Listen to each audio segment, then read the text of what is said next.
Sim. O que vai ser de agora em E diante, muito aguardado, né? a gente vai continuar acompanhando. A gente vai tentar entender agora, né? Isso. Vamos buscar entender sobre esse movimento dos Estados Unidos contra o ditador Nicolás Maduro e os interesses, né? A gente vai conversar agora com o professor do curso de Relações Internacionais da ONU Chapecó, Felipe Dalcin Silva.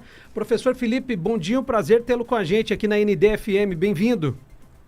Olá, bom dia, é um prazer falar com vocês e espero esclarecer alguns pontos sobre esse imbróglio que está acontecendo agora. Bom, antes de trazer os reflexos aqui para a nossa região, por favor, faça um apanhado geral para a gente da escalada, do que aconteceu na Venezuela, até o ato que culminou com a queda do Nicolás Maduro no último sábado, professor.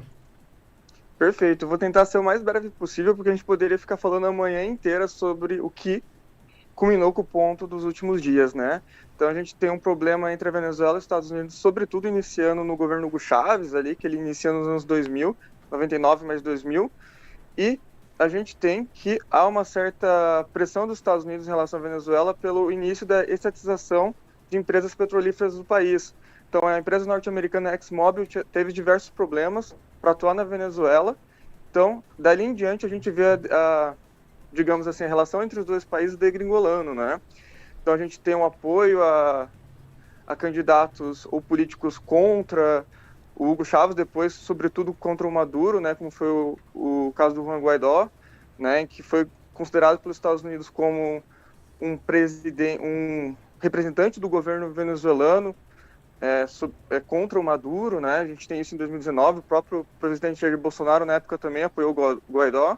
Mas, ultimamente, a gente vem vendo no governo Trump 2, né, uma pressão muito grande contra a Venezuela, em que as acusações são de narcotráfico, que o Maduro teria ligações com o narcotráfico, que ele seria um dos líderes, inclusive, do regime de narcotráfico do grupo narcotraficante Del Sol, né, alguma coisa, Del Solis, acho que esse é o nome correto, né, e isso vem justificando as atuações militares dos Estados Unidos contra a Venezuela, na costa venezuelana, contra embarcações supostamente que estariam carregando drogas, né?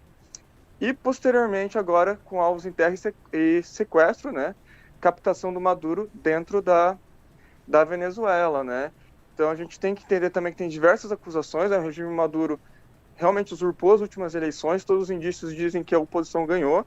Há várias acusações de violação dos direitos humanos pelo regime Maduro, que realmente é uma ditadura muito complicada, né, que piorou muito a vida da população venezuelana. Então, esse é o contexto geral, né, e o último episódio foi essa captação do Maduro ali na Venezuela, né. Então, cabe agora a gente ver as consequências, porque houve uma certa violação do direito internacional, porque pelo direito internacional, você só pode atuar militarmente em duas situações contra um país. Se ele te ataca primeiro, né, os Estados Unidos está falando que, como o narcotráfico causa prejuízo à população norte-americana, os Estados Unidos está respondendo com esses ataques, essa capturação do Maduro, né? Então essa seria a justificativa, mas se for assim também, ele tem que atacar a Colômbia e tem que atacar o México, porque são países em que o fluxo de droga para os Estados Unidos é muito maior do que vem da Venezuela. E o segundo ponto que tu pode usar força é quando você tem um aval do Conselho de Segurança das Nações Unidas, o que não ocorreu, né? Então, nesse sentido, é muito complicado que a gente vê a deteriorização total do direito internacional, não só por parte dos Estados Unidos, mas por outras grandes potências também, né? A China vem ameaçando Taiwan de uma maneira muito preocupante e a gente tem toda a invasão da Rússia e da Ucrânia, que também é um episódio que a gente vem acompanhando que é muito preocupante, não é mesmo? Isso aí, professor, é um assunto muito, muito delicado, muito abrangente, né? Os chefes de Estado de vários países se pronunciaram, inclusive do Brasil. Mas, além disso, né, o que a gente quer conversar contigo agora é sobre o que vai acontecer, né? Nós ouvimos os venezuelanos aqui em Chapecó ainda há pouco, né? Eles estão nessa mistura de medo, de alegria. Muitos esperam voltar para o país, né? Numa esperança de que tudo melhore por lá. Em que prazo que isso seria possível? Essa retomada, né, de um país, essa reconstrução lá? Perfeito, é uma pergunta excelente, mas aqui a resposta, infelizmente, eu não consigo te dar de uma maneira assertiva, né? A gente espera, roga que as coisas melhorem na Venezuela. É um país incrível, né, com muitos recursos naturais, petróleo, terras raras. É um país que tem tudo para ser rico, né? Então é muito triste a gente ver um regime do Maduro deturbando um país que poderia ser realmente um país que poderia dar prestar um serviço muito importante para a sua população.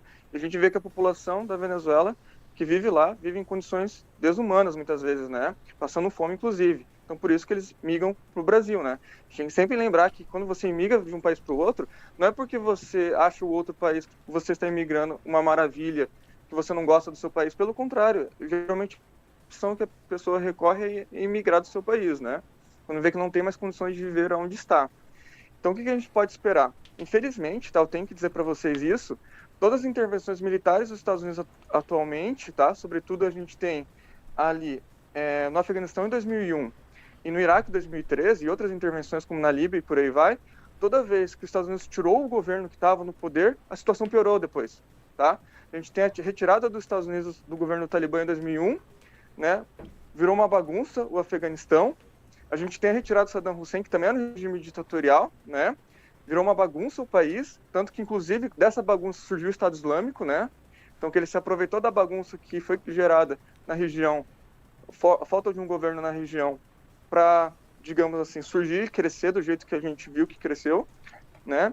Então, infelizmente, a tendência é quando tem uma intervenção militar num país, o que vem depois é pior, né? Inclusive, depois no Afeganistão, a gente tem que lembrar que o próprio Donald Trump, né, no primeiro governo, ele recebe o Talibã como... reconhece a retomada do Talibã como uma liderança no Afeganistão, ou seja, quem você chamou de terrorista, tu tá abraçando agora como se isso fosse um governo legítimo e leal, entendeu? Então é muito complicado, infelizmente. A gente roga, né, eu espero de todo o meu coração que as coisas melhorem na Venezuela, eles não merecem viver sob a ditadura do Maduro, ou de uma futura sucessão que siga as linhas do Maduro, mas o histórico não é muito bom, tem que dizer isso. Professor, até para a gente colocar aqui também, a gente ouviu as pessoas, né? E essas pessoas que vieram para cá, até para a gente entender um pouquinho melhor, e eu queria a tua opinião sobre isso, né? Elas são pessoas ainda que são... não são as que têm melhores condições ainda, né? As que vieram para cá. Tem outras que estão lá que não conseguem sair disso do que está acontecendo, né? As que estão aqui, como você disse, elas não estão porque escolheram, né? Vou morar no Brasil, quero morar no Brasil. Vieram porque seria, né, a única opção de viver um pouquinho melhor. E ainda as pessoas que ficaram por lá, elas não conseguem sair, né? Perfeito. É muito difícil você sair de lá, tá? Porque realmente tem um controle interno da Venezuela sobre isso, sobre a população interna. A gente tem que lembrar que a população que vive na Venezuela sob o regime Maduro tem totalmente cerceado sua liberdade, né? Inclusive liberdade política. Então é muito complicado você também criar uma logística própria para você retirar toda a tua família. Às vezes não é só uma pessoa que está imigrando, pessoal. Geralmente quando alguém imigra, ela leva toda uma família consigo, né?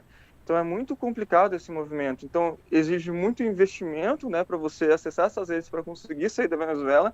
Exige um esforço físico tremendo, porque você não vai de Uber, desculpa a brincadeira, mas você não vai de Uber, você não vai de carro, você não vai de ônibus, né? Situações agradáveis, não. Às vezes você tem que caminhar horas e horas e passar por situações inacreditáveis, né, de esgotamento físico para poder conseguir imigrar. Então é muito complicado, tá? Infelizmente não é todo mundo que consegue realizar esse tipo de feito, né? Então isso é bem importante salientar. Nós estamos conversando com o professor do curso de Relações Internacionais da Chapecó, Felipe Dalcin. Felipe, e qual que é o reflexo aqui para a nossa cidade? A gente sabe que a mão de obra é muito importante, né? A gente vai no supermercado, a gente vai em outros estabelecimentos e eles estão aqui tentando recomeçar, né, Felipe? Perfeito. A gente roga que a família deles, que ainda deve, família, amigos que ainda moram na Venezuela, possa ter uma condição de vida melhor. A gente deseja que a Venezuela melhore, que os que querem voltar lá voltem, os que queiram ficar, fiquem, né, porque eles são muito importantes para a economia chapecoense, né, do Chapecó. Então a gente roga que, né, as coisas melhorem sempre para a Venezuela, né. Então que a pessoa tenha o poder de decisão. Vou ficar aqui em Chapecó porque eu me integrei aqui, sou feliz aqui, minha família vive melhor aqui. Mas, né, os que têm anseio de voltar, se a Venezuela melhorar, a gente espera isso, né? Acho que ninguém aqui deseja o mal da Venezuela, mas a gente espera que os que queiram voltar também possam voltar, né? Seria bonito ver a Venezuela bem novamente, né? Um país que possa crescer economicamente e condições sociais também. Ô, professor, isso pode trazer um problema para a gente no futuro aqui de mão de obra, não? Porque a gente o Alexandre, né, citou aqui, a gente vai no mercado e encontra muitos venezuelanos, né, a gente vai nas lojas e encontra venezuelanos.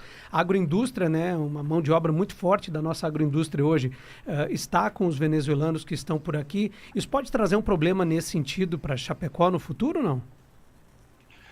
Sim, pode, né? A longo prazo, sim, porque essas pessoas, se as coisas começarem a melhorar na Venezuela, não vai ser em curto prazo, tá? Não vai ser no curto nem médio prazo. A gente está falando de um processo para que você tenha uma melhoria de vida na Venezuela em anos, décadas às vezes. Então não vai ser algo do curto prazo, que daria, né? Se a prefeitura, o estado de Santa Catarina percebesse que as pessoas estão saindo, voltando para a Venezuela, daria tempo de se planejar, né? Então, isso realmente poderia diminuir um pouco de mão de obra, mas tu pode atrair mão de obra pelo menos para Chapecó, que é uma cidade incrível, aumentando os salários, dando mais oportunidades, investimento em infraestrutura e por aí vai, né? Então, daria tempo de você planejar e, de certa maneira, contrabalancear as pessoas que saíssem daqui retornando para a Venezuela, né? Professor, independentemente de se eles querem ficar ou querem voltar, né, como você citou há pouco, né, eles, né, a vontade deles seja feita, né, dos venezuelanos, quais os reflexos, de repente, a curto, médio prazo, por conta dessa questão política, dentro da questão econômica aqui para a nossa região? Existe algum reflexo? Acho que em curto prazo, nenhum, médio, muito pouco, né? Só se as coisas começarem a melhorar realmente lá. Pode começar um fluxo de pessoas saindo de lá retornando para lá. E às vezes, algumas pessoas, talvez, com mais anseio de voltar para a Venezuela, se veem que as coisas melhoram o mínimo possível, já podem querer voltar, né? Então, a curto, médio prazo, as coisas não tendem ter grandes reflexos na economia, sobretudo na questão da mão de obra, mas também, né, a gente tem que lembrar que as pessoas que vieram da Venezuela estão aqui agora, elas consomem também. Então não é só uma questão de mão de obra, é uma questão de consumo, de aluguel e por aí vai, né? De serviço, prestação de serviços, que essas pessoas também, elas consomem não só produtos, mas também serviços da cidade de Chapecó e região, né? Então, mas mais uma vez, o maior impacto seria a longo prazo, tá? A gente pode estar falando de décadas, tá? Realmente décadas, e em décadas essas pessoas também se integram muito a Chapecó. Então, claro, se a cidade, mais uma vez, ela realmente perceber que tem um fluxo inverso de volta para a Venezuela, dá tempo de se planejar certinho para contornar essa situação, se esse for o caso, né? Uma Venezuela melhorando suas condições. Mais uma vez, acredito que seria um processo de décadas, tá? Não seria um processo de hoje para amanhã. Muito bem. Agradecemos o professor do curso de Relações Internacionais da UNO Chapecó, Felipe Dalcin Silva, pela entrevista e pelos esclarecimentos. Obrigado. Boa semana, professor.